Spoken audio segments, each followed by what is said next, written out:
it's Ganesh. Swiggy, an online food delivering and ordering platform, revolutionized the way we order and eat food. Before 2014, anyone who's sick or anyone who's not willing to prepare food had to go eat food. They actually had to go to the restaurant and buy food. They never thought there was a problem in the first place. They actually thought that is how things are done. But an engineering student, sriharsha was able to find a problem in this. He solved a real life problem. He started making income out of it and started a company called Swiggy. Swiggy today has about more than 50 lakh downloads and has tied up with more than 25,000 restaurants across India and has its own fleet of delivery boys who have been delivering food to various people across India. Of course, these are the bright sides of Swiggy. Swiggy has its own share of dark sides. This is how Swiggy was actually started. Sriharsha who is the CEO and founder of Swiggy, was grown up in an environment where his father was having a restaurant in Vijayawada, which is a city in the southeastern state of India, Andhra Pradesh. So he has grown up where his father as owning a restaurant and investing a lot of money in hospitality, and his mother, who's a doctor by profession, had her own clinic and also had plans of having her own chain of parlors in future. So when Sriharsha was a child, he was very inspired by how his parents took charge of their work, and he never got an idea of 95 jobs. He never was exposed to it, nor he was interested in it. Later, when he joined a college called BITS Pilani, which is a top private college in India, he gives most of his credits for his success to this college. This college, BITS Pilani, because BITS Pilani had this policy of 0% attendance. That is unlike other engineering colleges in India. They need not maintain any certain percentage of attendance to actually write the semester exams. So Sriharsha had a lot of time to explore and find his passion, where he did a lot of quizzes, puzzles, traveling, photography, where he actually found a passion in traveling. He actually did a lot of backpacking trips in Southeast Asian countries and also in Europe. In one such trips, he actually learned how to deal with unpreparedness, how to face failures, and how to handle them with calmness and with composure. There are various lessons he learned during this trip which actually helped him later in his entrepreneurship journey. This trip in Europe, which was for 3 months long, where he cycled for about 4,000 kilometers from Portugal to Turkey. When he was doing that, he actually had to climb up a hill where he was exhausted by the bad weather there, and he was literally pressurized, and he started thinking of quitting, where a holiday host comes up to him and instills him confidence in him and gives him an idea that he can actually hitch a ride top to the hill and actually cycle from there. That actually made a lot of sense to him. The holiday host also told him that it's okay to take a pause for short term failures, but always focus on long term goals. These lessons which Sriharsha learned from this traveling actually helped him a lot during his entrepreneurship journey. Later, as I've told you, he was never interested in a 9 to 5 job, so he never sat for placements. He was a traveler in him pushed him to take up a job as a trader in an investment bank in London. London was exciting for him. He was a traveler, he was a travel freak, so he loved London. London was beautiful, exciting, but not his job. He never really liked his job. He thought he was not doing something which he loved. He thought he has to follow his passion, and this job was not his cup of tea.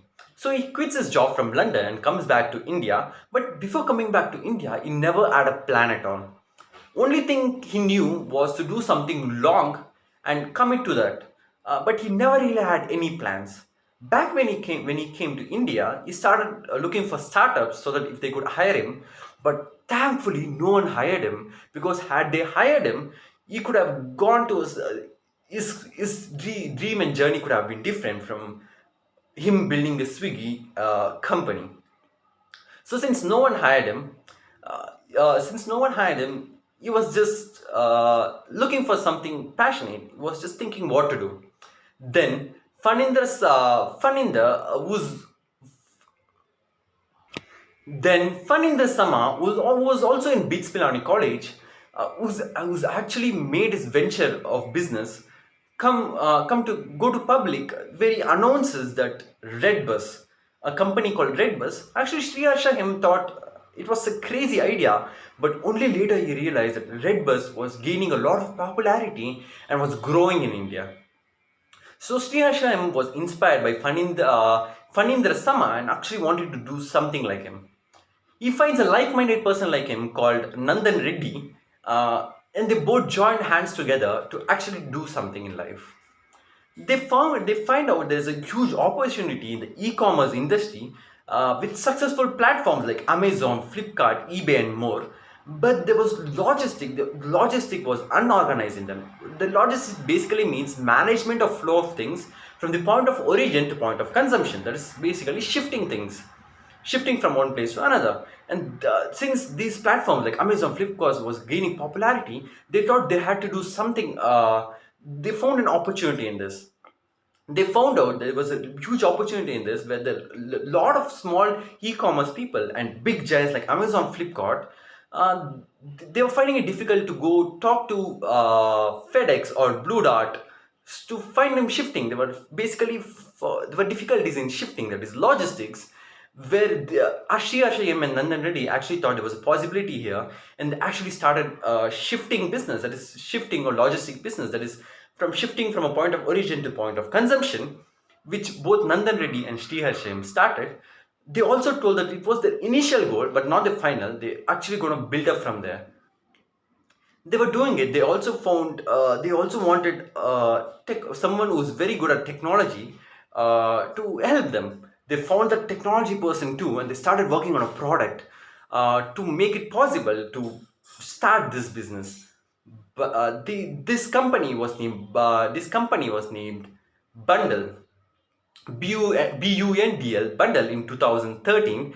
But later, by the time they create a product, Amazon, Flipkart, and other giant e-commerce company actually started shifting their products on their own. That is, they started doing logistics on their own. So the market actually shrank.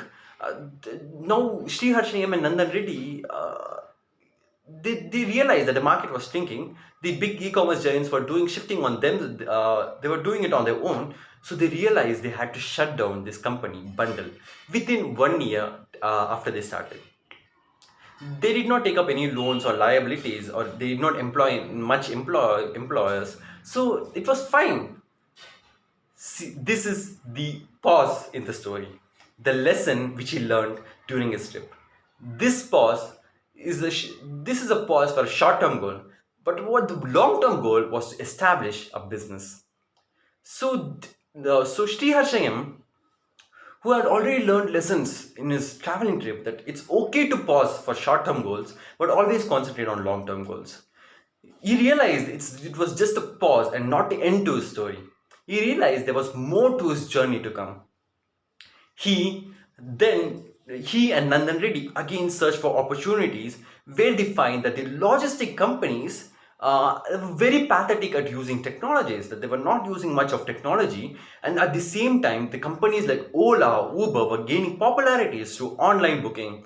This is when Sriharsha M and Nandan Reddy realized that the food business is the only branch where they have not used technology to any extent.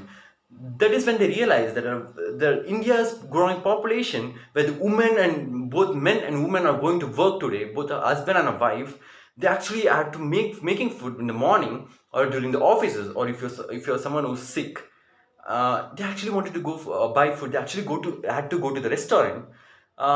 This problem again, Sri Ashaham found out this problem. He solved a real life problem and actually brought a solution to this. That is Swiggy, where you can order and deliver, and they deliver the food. He gained is young, is passionate, is committed to what he does. He reflects India. He inspires. He was inspired by Fanindra Sama, the founder of Redbus. Now, the people who are watching this video can get inspired from Sri Ashayam. He reflects India. He is young, talented, committed, passionate. He did what he wanted to do. There was pauses in his journey, but he never gave up. That is how Indians, the youth, should be. I hope this story was very interesting and inspiring to many. That's it for this video, guys. Meet you in the next video. Until then, this is Ganesh KS signing off.